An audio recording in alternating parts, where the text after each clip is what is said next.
Bienvenidos a esta sesión introductoria donde conversaremos acerca de las directrices de la Organización para la Cooperación y el Desarrollo Económico, OSD por sus siglas en inglés, para pruebas de químicos, específicamente la directriz 214, prueba de toxicidad aguda por contacto a abejas, y la directriz 201, pruebas de inhibición del crecimiento de algas y cianobacterias de agua dulce.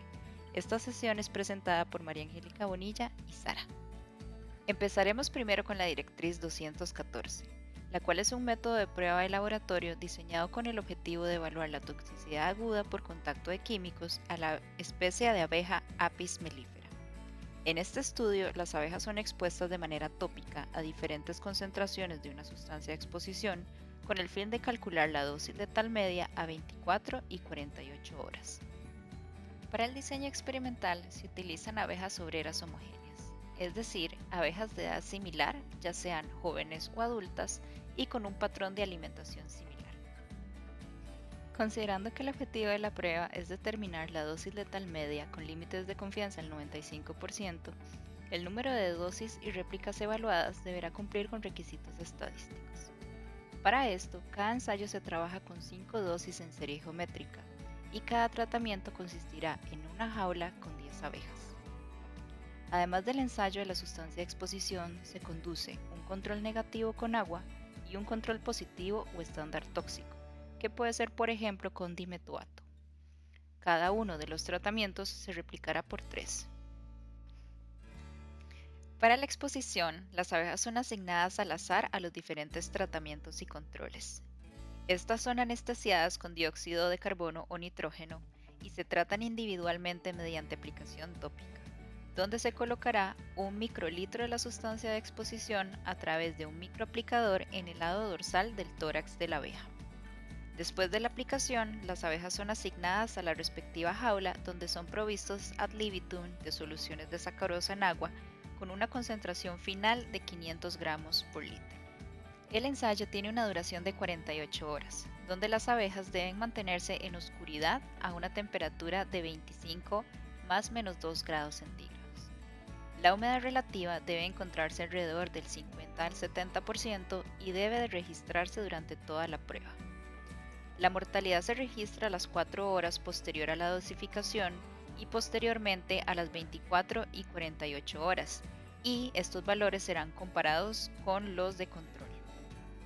Con los datos recopilados del número de abejas expuestas y la mortalidad, se recomienda generar una curva dosis-respuesta y el LD50 con límites de confianza del 95%, expresado en microgramos de sustancia por abeja. Para que la prueba sea considerada como válida, la mortalidad media para el control negativo no debe exceder el 10% al final de la prueba, y en el caso del control positivo, la dosis letal media deberá cumplir con el rango especificado. Siguiendo este protocolo, Patzales et al. Determinó la toxicidad aguda por contacto de abejas al producto comercial Siltac SC, el cual es un insecticida patentado que afecta la superficie de los ácaros y áfidos de manera física. Entre los principales resultados obtenidos se encuentra que se cumplieron todos los criterios de la OSD para los experimentos. Se obtuvo también un gráfico con la dosis respuesta a partir del cual se calculó un LD50 de 161.31 microgramos por abeja para las 24 horas y un LDC50 de 114.59 microgramos por abeja en el caso de las 48 horas.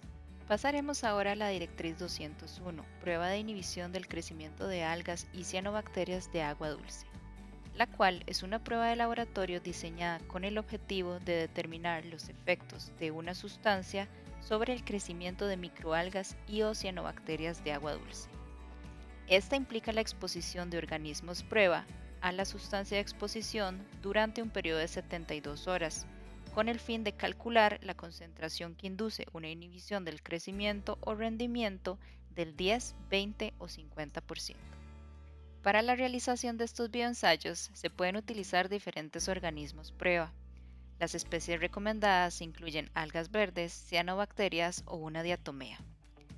Previo a la realización del bioensayo, es importante asegurar que el alga seleccionada se encuentra adaptada a las condiciones de prueba, el medio de crecimiento y que ésta mantiene un crecimiento exponencial. a través de una inoculación del medio de crecimiento preparado de 2 a 4 días previo al inicio de la prueba.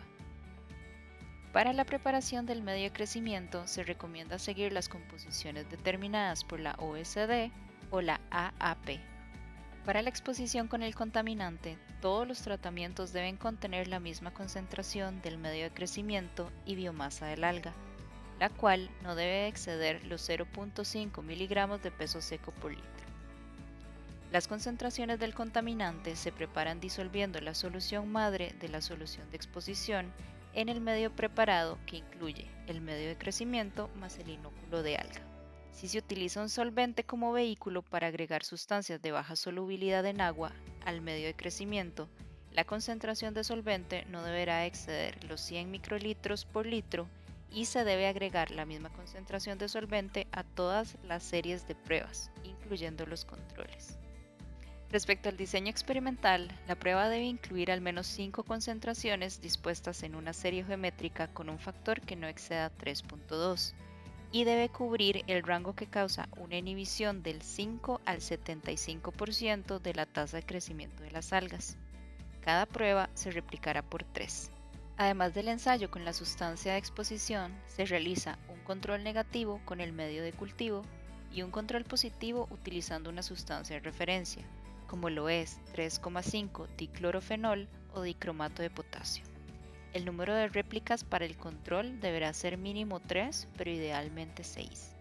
La prueba se realiza en recipientes de ensayos limpios, de material inerte como el vidrio y con suficiente volumen de cultivo para las mediciones durante la prueba. Se tapan con tapones permeables al aire. Los recipientes se colocan aleatoriamente y se reposicionan diariamente en la incubadora.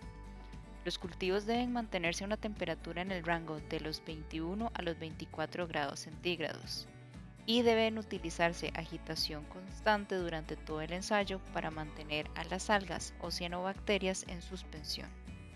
Se debe asegurar que el pH no aumente más de 1.5 unidades, lo cual puede ser manejado a través de una adecuada transferencia de dióxido de carbono, alterando la tasa de agitación o cambiando el tamaño de recipientes de ensayo. Finalmente, la superficie donde se incuban los cultivos debe recibir una iluminación fluorescente continua y uniforme de tipo blanco frío o luz diurna, con el tipo e intensidad seleccionados de acuerdo con la especie de ensayo a ser utilizada. La biomasa de las algas en cada contenedor se determina al menos diariamente durante el periodo de prueba. La medición de la biomasa se determina más comúnmente a través del conteo de células y se puede determinar con una variedad de métodos, incluido un contador eléctrico de partículas, un microscopio con cámara de conteo o un citómetro de flujo. Para asegurar la validez de la prueba, los datos de crecimiento de la biomasa en los cultivos de control deberá haber aumentado exponencialmente por un factor de al menos 16 dentro del periodo de prueba de 72 horas. El promedio de coeficiente de variación, es decir, la relación entre la desviación estándar y la media de las tasas de crecimiento del control negativo, no deberá exceder el 35% cuando se mide el día por día, y el promedio durante toda la prueba no deberá exceder el 7% en pruebas con alga verde, y para otras especies el valor no deberá exceder el 10%.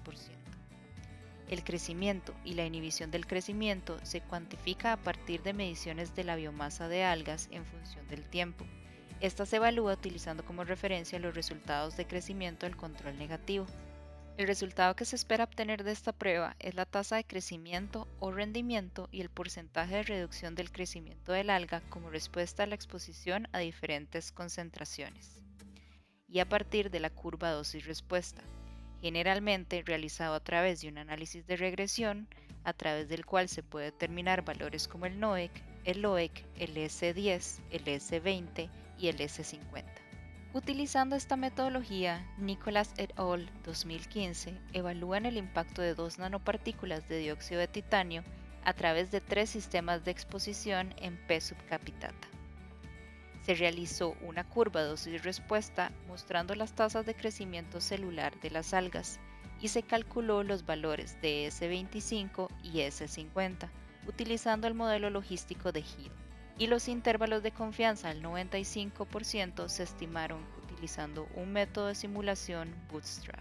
Además, se calcularon valores como el NOEC.